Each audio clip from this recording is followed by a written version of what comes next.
biomimética é a ciência que acredita que você pode buscar inspirações da natureza e trazer para os nossos universos de projeto, do design, da engenharia, da arquitetura, ao mundo dos negócios.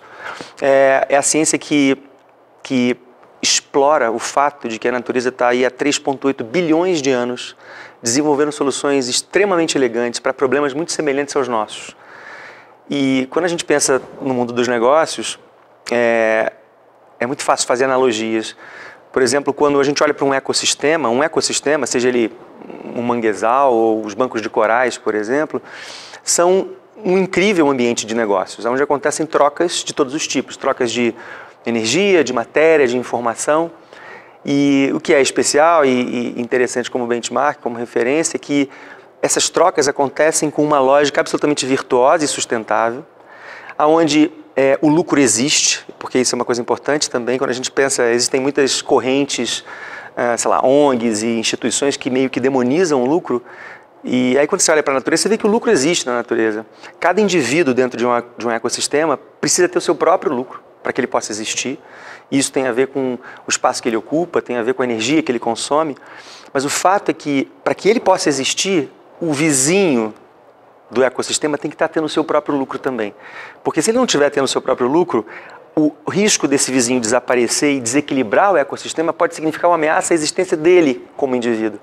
Então, as relações entre competição e cooperação na natureza são muito equilibradas. A competição é fundamental, porque ela motiva e ela é um drive da evolução muito importante, mas, ao mesmo tempo, a cooperação é o elemento que equilibra isso e que dosa de uma maneira muito mais equilibrada do que no nosso universo corporativo as energias e abre espaço para a cooperação, que é uma coisa que tanto se fala hoje em dia no mundo corporativo. Então é muito interessante trazer esses exemplos e essas referências que são extremamente inspiradoras.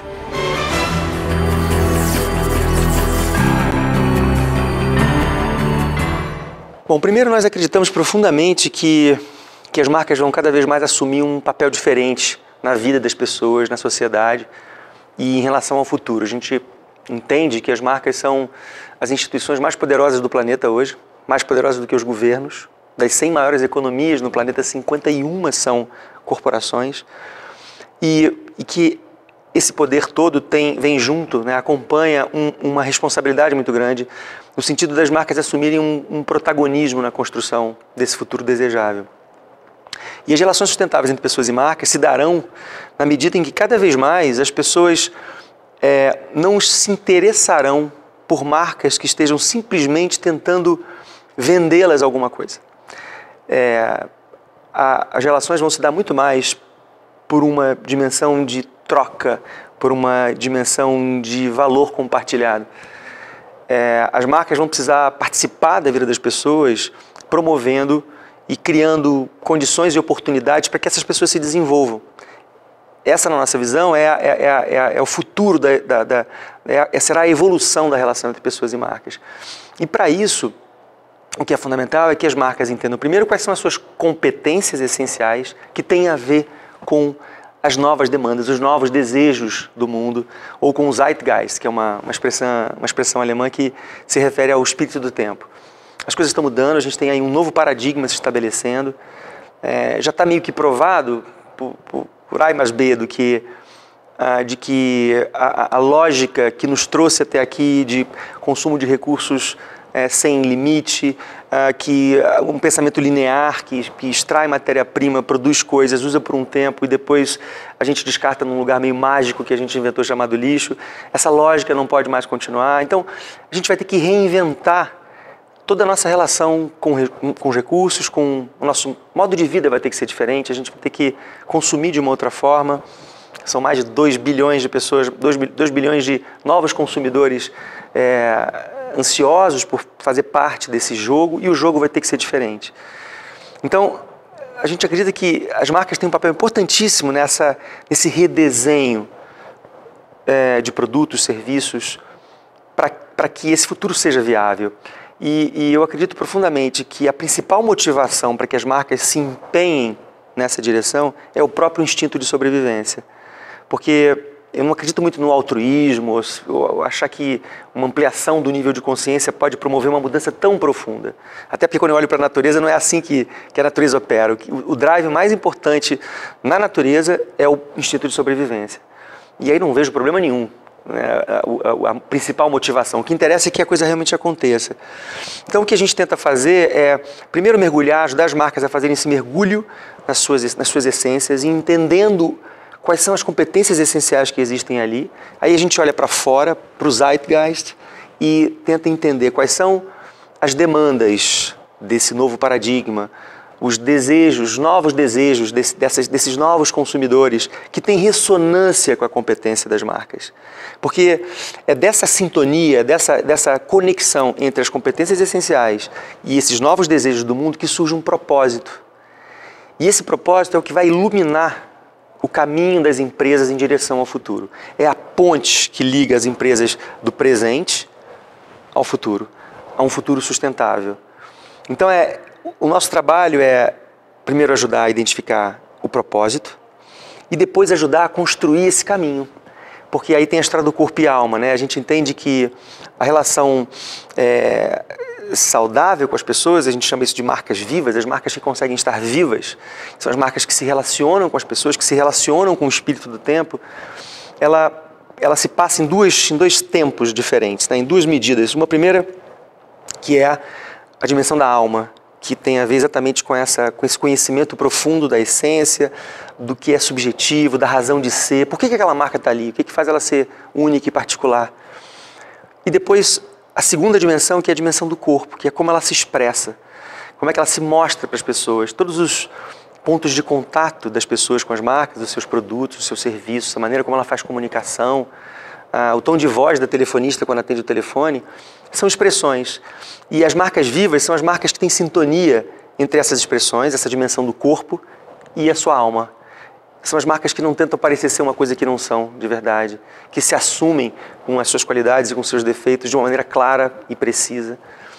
E só nessa medida, é claro que eu estou estressando um pouco esse movimento, é claro que ainda existem marcas que não conseguem, isso é um desafio estratégico e criativo muito grande chegar nesse ponto de sintonia, mas eu acho que é onde as marcas têm que mirar. E mesmo que elas não consigam ter 100% das suas atividades em sintonia com essa lógica, o esforço de se movimentar nessa direção me parece fundamental para que elas possam sobreviver no futuro.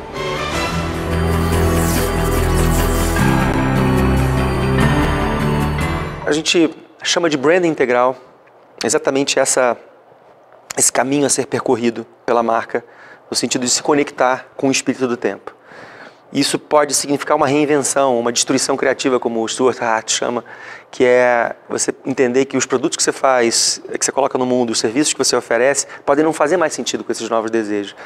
Então, o brand integral propõe um mergulho na essência, um mergulho na alma da empresa, a identificação das competências essenciais que existem ali, que muitas vezes não têm necessariamente a ver com os produtos e serviços que elas entregam no presente, e ao mesmo tempo olhar para fora, entendendo os desejos do mundo, os novos desejos do mundo, de novos consumidores, de novos atores no processo nessa relação entre pessoas e marcas, e aí essa ponte é o que a gente chama de brand integral, esse propósito, que é muito mais do que um posicionamento, que tem a ver com comunicação, que tem mais a ver com marketing. O propósito é uma lanterna, é uma bússola que indica o caminho para a empresa seguir.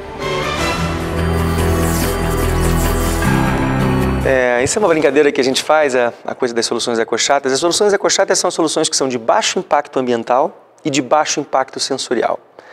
De alguma forma as pessoas não aguentam mais essa ditadura green que impõe soluções, produtos que são de baixo impacto ambiental, mas ao mesmo tempo não tem gosto, não tem cheiro, não são interessantes, são todos, existem todos dentro de um conjunto de códigos green, né? São todos meio craft, meio amarronzados, né? Com texturas ásperas.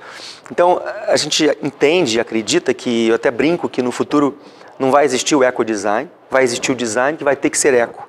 Que é uma outra perspectiva, é entender que, no caso das marcas, por exemplo, esse esforço das marcas todas quererem se tornarem marcas verdes, é um esforço que, quando você olha para a natureza, não faz sentido nenhum.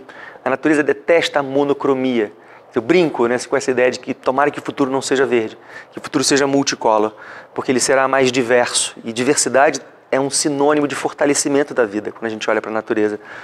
Então, o branding design são ferramentas que ajudam as marcas a encontrar o seu caminho particular, único, com as suas cores individuais, que tem a ver com o seu DNA, com as suas competências essenciais, para se tornarem marcas sustentáveis e aí então se tornarem marcas ecossexys.